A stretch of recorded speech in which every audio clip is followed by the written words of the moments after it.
Subscribe now and press the bell icon. Never miss an update. Hello बच्चों, online agriculture classes में आप सभी का स्वागत करता हूं। तो बच्चों, आज हम लोग पढ़ने वाले हैं कल्टीवेशन ऑफ पैडी, धान की खेती। जैसा कि ये एग्रोनॉमी का पहला चैप्टर, हम लोग सीरियल्स का पहला चैप्टर उठाए हैं। अब धान, गेहूं, मक्का, ज्वार, बाजरा इत्यादि करते हम आगे बढ़ जाएंगे। फिर आपका चैप्टर आसानी से क्लोज हो जाएगी, पूरी बुक खत्म हो जाएगी, सिलेबस आपका पूरा कंप्लीट हो जाएगा, ज्यादा समय नहीं लगेगा। बस आप एक डायरी अपना खुद का बनाइए, उस डायरी में इस सबको क्वेश्चंस को उतारते जाइए, जिससे आपको सभी कंपटीशन में हेल्पफुल हो। ठीक, तो जैसा कि आप लोगों ने देखा होगा, धान खरीफ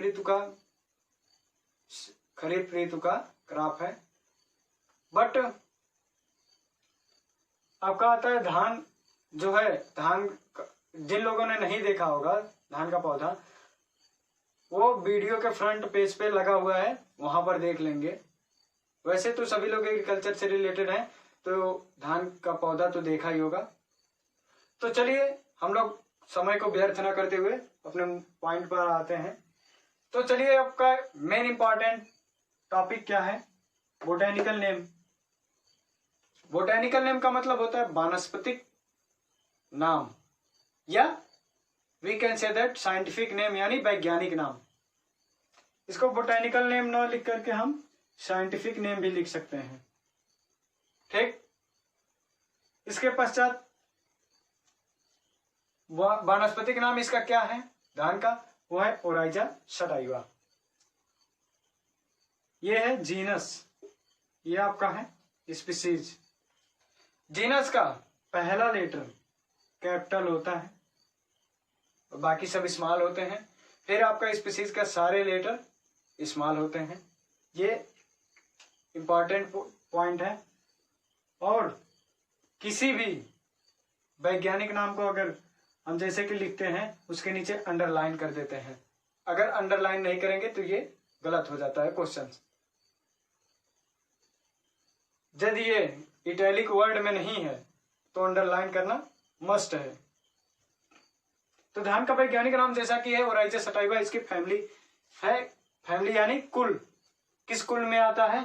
तो वो है आपका ग्रेमनी और पोएसी। ग्रेमनी भी दे देगा एग्जाम में या ऑब्जेक्टिव में, ऑप्शन में, या पोएसी भी दे सकता है, दोनों में से कोई। ठीक, फिर आपका आता है क्रोमोसोम नंबर, यानी गुणसूत्र संख्या। गुणसूत्र संख्या धान में कितना होता है? तो वो होता है 2n=24। 2n=24। फिर नेक्स्ट आता है पॉइंट आपका ओरिजिन प्लेस। ओरिजिन प्लेस का मतलब होता है उत्पत्ति स्थान, यानी धान का उत्पत्ति स्थान क्या है? वो है आपका इंडो बर्मा। फिर नेक्स्ट आता है आपका कार्बोहाइड्रेट। तो कार्बोहाइड्रेट धान में कितना प्रतिशत पाया जाता है? तो मोर देन 70%, यानी 70% से अधिक पाया जाता है। फिर आपका नेक्स्ट आता है प्रोटीन। तो प्रोटीन आपका पाया जाता है 6 से 7%। और धान में पाया, एक क्वेश्चन से यहां पर बनता है, धान में पाया जाने वाला प्रोटीन वो है ओराइजिन प्रोटीन।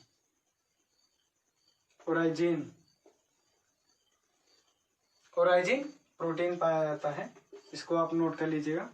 फिर आपका फैट, यानी फैट का मतलब होता है वसा। वसा धान में कितना प्रतिशत पाया जाता है? तो 2 से 2.5%। ठीक, विश्व में क्षेत्रफल की दृष्टि से भारत का प्रथम स्थान आता है अकॉर्डिंग टू क्षेत्रफल के हिसाब से इंडिया फर्स्ट रैंक है। ठीक, और धान का पौधा नाइट्रोजन को किस रूप में लेता है? तो वो है NH4+। धान का पौधा जो होता है वो नाइट्रोजन को किस रूप में लेता है? तो NH4+ के रूप में वो लेता है, अपटेक करता है। फिर नेक्स्ट क्वेश्चन एक और बनता है इंपॉर्टेंट, धान के पानी भरे खेत से कौन सी गैस प्रोड्यूस होती है यानी उत्पन्न होती है, निकलती है, तो है मेथेन, यानी आपका CH4 मेथेन गैस। ठीक, अब बात करते हैं धान की। तो धान, विश्व में धान की टोटल 24 प्रजातियां पाई गई हैं, बट जिनमें से 22 प्रजातियां जंगली हैं। 22 प्रजातियां आपकी जंगली हैं, 2 प्रजातियां आपकी उगाई जाती हैं। पहला है ओराइजा सटाइवा और दूसरा है ओराइजा ग्लेबेरिया। तो ओराइजा सटाइवा जो स्पीसीज है, जाति है, उसको ऑल प्लेस पे मतलब विश्व भर में उगाई जाती है, बट ओराइजा ग्लेबेरिया को ओनली अफ्रीका में उगाई जाती है। तो फिर आपका आता है ओराइजा सटाइवा। तो ओराइजा सटाइवा की भी मेनली 3 प्रजातियां विश्व भर में उगाई जाती हैं। तो वो पहली स्पीसीज है इंडिका, जो कि ओनली इंडिया में उगाई जाती है, पूरे भारत में उगाई जाती है। फिर आपका आता है जपोनिका। जपोनिका जो है ये जापान में उगाई जाती है, जापान में। ये जो जपोनिका है ये जापान में उगाई जाती है। फिर आपका नेक्स्ट एक और आता है जवनिका। ये इंडोनेशिया में उगाई जाती है, इंडोनेशिया में उगाई जाती है। ठीक, तो जैसा कि धान को ऋतुओं के आधार पर 3 भागों में बांट दिया गया है, भारत में 3 भागों में बांट दिया गया है। भारत में धान को ऋतुओं के आधार पर 3 भागों में बांट दिया गया है। तो पहला जो है, आप एक पहले चार्ट बना लीजिएगा, एक हेडिंग डाल दीजिएगा, धान का प्रकार, फिर बुआई का समय, फिर कटाई का समय। ऐसे आप एक चार्ट बना लीजिएगा। ठीक, उसके बाद आइए, पहली जो ऋतु है वो है मई जून में इसकी बुआई होती है। किस धान की? अस धान की। अस जो स्पीसीज है, अस जो जाति है, उसकी बुआई होती है मई जून में। फिर कटाई कब होती है? सितंबर अक्टूबर में। सितंबर अक्टूबर में इसको हार्वेस्टिंग कर ली जाती है। फिर आपका आता है अमन। अमन की बुआई कब की जाती है? तो जून जुलाई में। जून जुलाई में अमन को हम बो देते हैं। फिर आपका नवंबर दिसंबर में हार्वेस्टिंग इसका कंप्लीट हो जाता है। लास्ट में आता है बोरो। बोरो इंपॉर्टेंट क्वेश्चन है, काफी एग्जाम्स में पूछा जा चुका है, क्योंकि ये तो लगभग मैच कर जाते हैं, बट ये नहीं मैच करता है, ये डिफरेंट है। बोरो धान की बुआई कब होती है? तो नवंबर दिसंबर में होती है। जब आप नवंबर दिसंबर में आप इसको बोएंगे तो मार्च अप्रैल में हार्वेस्टिंग इसकी हो जाती है। ठीक, तो इसको, ये जो चार्ट है, इसको याद करने का मैं एक ट्रिक बता रहा हूं। मजनू बोए और सनम काटे। मजनू बोए और सनम काटे।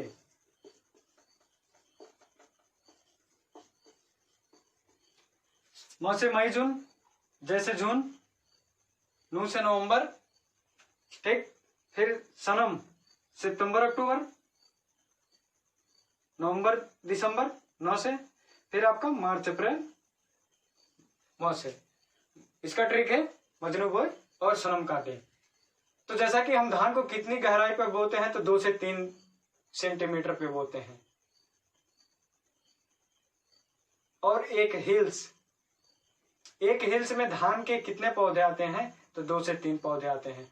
जैसा कि गांव की लैंग्वेज में कहा जाता है, एक रोपा में कितने हिल्स आ जाएंगे या कितने प्लांट आ जाते हैं? तो 2 से 3 प्लांट एक हिल्स में आ जाते हैं। ठीक, धान के कौन कौन से महत्वपूर्ण बिंदु होते हैं, तो वो हम आपको बता रहे हैं। धान में पुष्पक्रम यानी इन्फ्लोरेसेंस।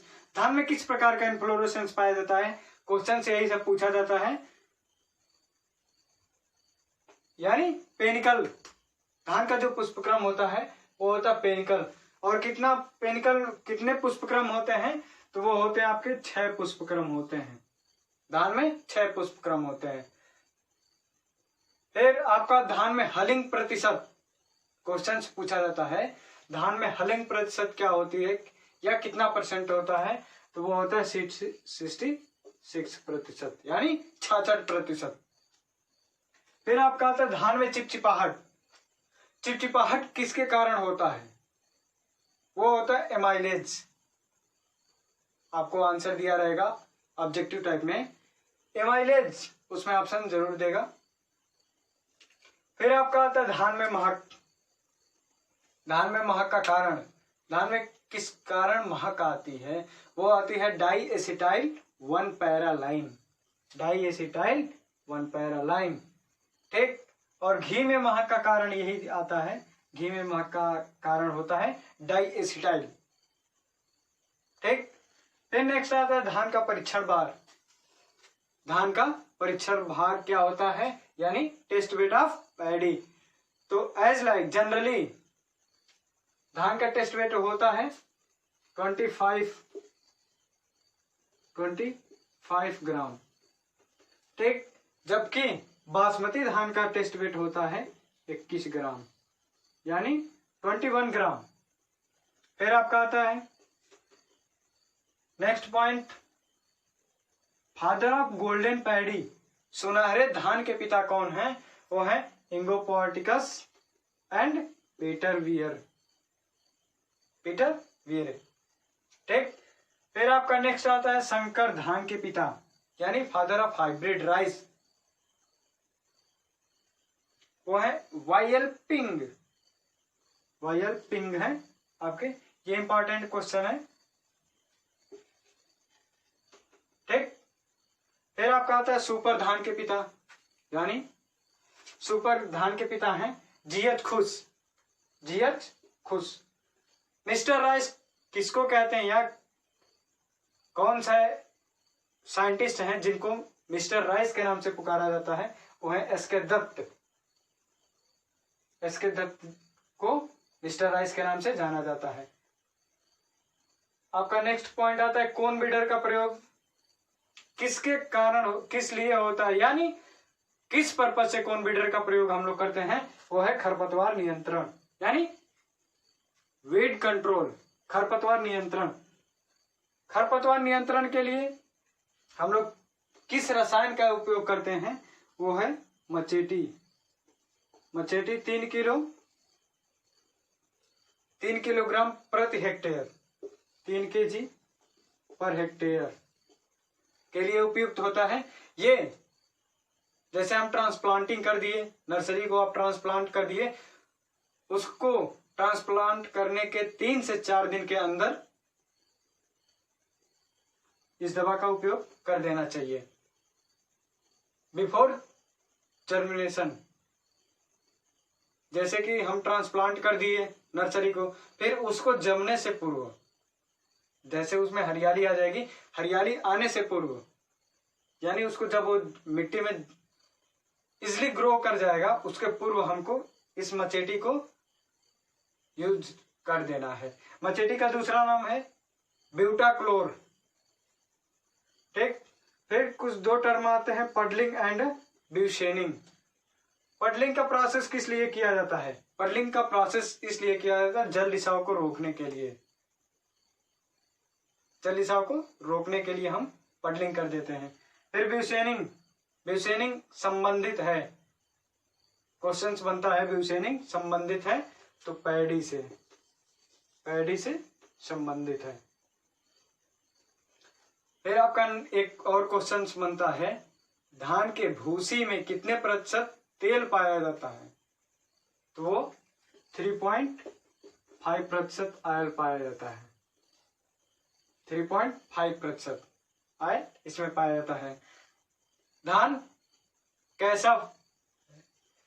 तो धान आपका C3 plant, C3 self pollinated and sorted plant, and आपका आ जाता है सैटरडे प्लांट, सैटरडे प्लांट। ठीक, धान की बीज दर क्या होती है, यानी कितने हेक्टेयर में हमको कितना केजी धान की नर्सरी हमें गिरानी चाहिए, तो वो हम आपको बता रहे हैं। महीन धान जिनका बीज थोड़ा पतला होता है उनका केजी है 30 से 35 किलोग्राम प्रति हेक्टेयर बीज दर। फिर आपका मोटा जो धान होता है, एक धान मोटा होता है, उसका जो बीज दर है वो है 40 से 45 किलोग्राम प्रति हेक्टेयर नर्सरी गिराने की जरूरत पड़ती है। फिर आपका संकर धान यानी हाइब्रिड राइस जो है उसका है 15 केजी प्रति हेक्टेयर, 15 केजी प्रति हेक्टेयर। फिर आपका आता है डिपोग मेथड। डिपोग मेथड को हम मैट मेथड कहते हैं या चटाई विधि इसको कहते हैं। ये कहां से आया था? फिलीपींस मनीला से, फिलीपींस मनीला, फिलीपींस मनीला से ये आया था। ठीक, इसमें कितने किलोग्राम लगते हैं सीड? वो लगते हैं आपके 1.5 से 2 केजी प्रति हेक्टेयर, प्रति हेक्टेयर। ठीक, इसका जो नर्सरी होता है डिपोग मेथड में, वो 12 दिन में तैयार हो जाती है इसकी नर्सरी ट्रांसप्लांटिंग के लिए। और फिर आपका नेक्स्ट आता है SRI मेथड। SRI का मेथड का फुल फॉर्म होता है system of rice intensification, system of rice intensification. SRI method में कितने केजी बीज लगते हैं? तो वो लगते हैं 6 केजी प्रति हेक्टेयर। ठीक, और धान से संबंधित 2 इंस्टीट्यूट हैं, एक है CRRI और दूसरा है IRRI। तो CRRI का मतलब है, इसका फुल फॉर्म पूछा जाता है सेंट्रल राइस रिसर्च इंस्टीट्यूट। ये कहां पर स्थित है? कटक, कटक उड़ीसा, उड़ीसा। इसकी स्थापना कब हुई थी? 1945 में हुई थी, 1945 में इसकी स्थापना हुई थी। ठीक, फिर आपका आता है IRRI। RRI का फुल फॉर्म है इंटरनेशनल राइस रिसर्च इंस्टीट्यूट। ये कहां पर स्थित है? Philippines, Philippines. इसकी जो स्थापना कब हुई थी? वो हुई थी 1960 में। इसकी स्थापना 1960 में हुई थी। फिर आपका आता है सिंचाई की क्रांतिक अवस्था। एक क्वेश्चन यही पूछा जाता है, सिंचाई की क्रांतिक अवस्था क्या होती है? तो वो होती है पेनिकल स्टेज, पेनिकल स्टेज। ठीक, तो हम बता रहे हैं धान की प्रजातियां, महत्वपूर्ण प्रजातियों को बता दिया जा रहा है। वैसे तो प्रजातियां बहुत काफी हैं, बट इंपॉर्टेंट जो वेराइटीज हैं उनको मैं बता दे रहा हूं जो एग्जाम्स में पूछे जाते हैं। तो पहली इसकी जो प्रजाति है वो है TN1 टसाई यंगचुंग, TN1। ये अपने आप में हाइब्रिड है, ये अपने आप में हाइब्रिड है। ठीक, फिर आपका आता है नेक्स्ट IR8। IR8 ये विश्व की जादुई धान, इसको विश्व की जादुई धान के नाम से जाना जाता है, मिराकल राइस ऑफ वर्ल्ड, विश्व की जादुई धान। ठीक, फिर आपका आता है नेक्स्ट एक जया। यह जो प्रजाति है इसकी वो है भारत की जादुई धान। भारत की जादुई धान, मिराकल राइस ऑफ इंडिया। इसको किसने बनाया था या कहां से रिलीज हुई थी? तो इसको डॉक्टर शास्त्री ने बनाया था। Doctor Shastri,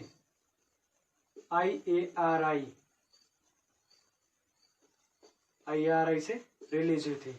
Indian agricultural institute, research institute, IARI की स्थापना कब हुई थी? 1905 में हुई थी।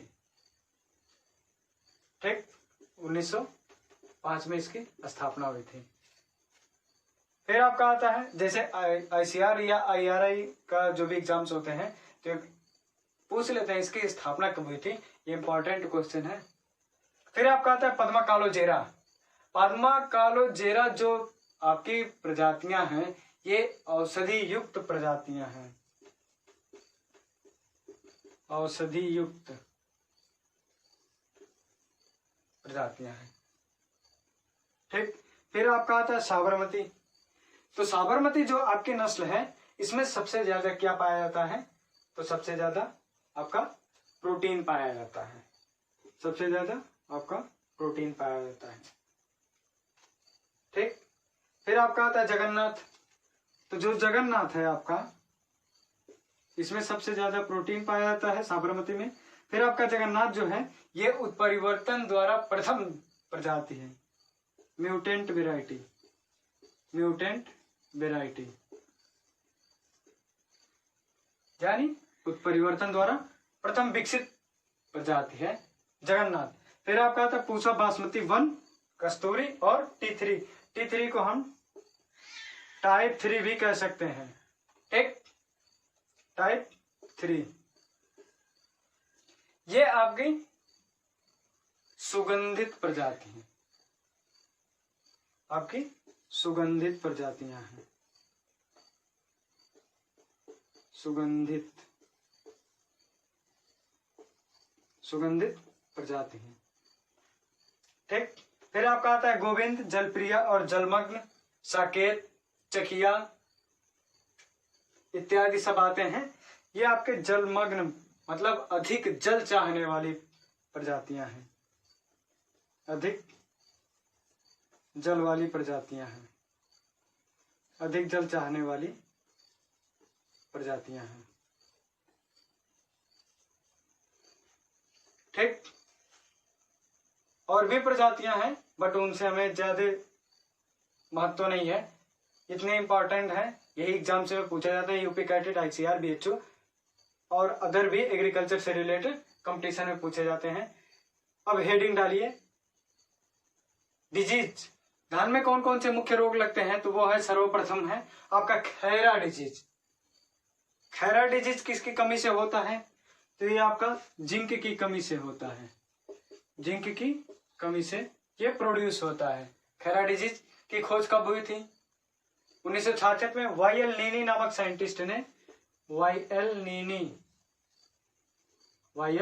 नीनी नामक साइंटिस्ट ने 1966 में पंतनगर में इसकी खोज की थी। फिर आपका आता है नेक्स्ट पानसुख। पानसुख बीमारी किसकी कमी से होता है? तो नाइट्रोजन की कमी से, डिफिशिएंसी ऑफ नाइट्रोजन। फिर आपका आता है नेक्स्ट अकोची डिजीज, अकोची रोग। अकोची रोग किसके कारण से होता है? तो वो H2S की अधिकता के कारण, sufficient of H2S, hydrogen sulphide. फिर आपका आता है नेक्स्ट भूरा धब्बा रोग। ये बहुत इंपॉर्टेंट क्वेश्चन है, भूरा धब्बा रोग। ये किसकी कमी किससे होता है? ये कवक से होता है, कवक। कवक का नाम है हेलमिंथोस्पोरियम ओराइजी। हेलमिंथोस्पोरियम ओराइजी नामक कवक के कारण ये डिजीज क्रिएट होती है आपकी, और ये कवक के द्वारा होती है। ठीक, इसके कारण बंगाल फेमाइन आया था। इसी डिजीज से बंगाल फेमाइन 1943 में आया था। बंगाल फेमाइन, इसमें काफी नुकसान हुआ था। ये कब आया था? 1943 में। ये डिजीज काफी प्रचलित हो गई थी, काफी फार्मर्स को नुकसान हुआ था, तो उसको नाम दिया गया था बंगाल फेमाइन। और ये कब हुआ था? 1943 में। डिजीज काफी स्प्रेड कर गई थी। फिर आपका आता है जीवाणु झुलसा रोग। जीवाणु झुलसा रोग किससे होता है? ये जीवाणु से होता है। जैसा कि यहां पर दे रखा है जीवाणु झुलसा रोग, तो ये बैक्टीरियल डिजीज है। और बैक्टीरियल का नाम क्या है? Xanthomonas. Xanthomonas oryzae, Xanthomonas oryzae नामक जीवाणु से क्रिएट होता है। फिर आपका आता है उफरा रोग। उफरा रोग किससे होता है? तो ये नीमेटोड से होता है। नीमेटोड से होता है। फिर आपका आता है एक मुख्य कीट। धान में लगने क्वेश्चंस बनता है, धान में लगने वाला मुख्य कीट क्या है? तो वो है आपका गंधी बग। गंधी बग। गंधी बग किस स्टेज पे अटैक करता है? तो वो है आपका मिल्किंग स्टेज। मिल्किंग स्टेज, दूध बनने के अवस्था पर। फिर आपका आता है लास्ट स्टेप, उपज। तो उपज नॉर्मल धान की क्या होती है? उपज 60 से 70 कुंटल प्रति हेक्टेयर। फिर संकर जो हाइब्रिड का जो प्रोडक्शन होता है, हाइब्रिड राइस का जो प्रोडक्शन होता है, वो होता है 90 कुंटल प्रति हेक्टेयर। 90 कुंटल प्रति हेक्टेयर। ये आपका धान से इतना ही इंपॉर्टेंट क्वेश्चंस बनते हैं।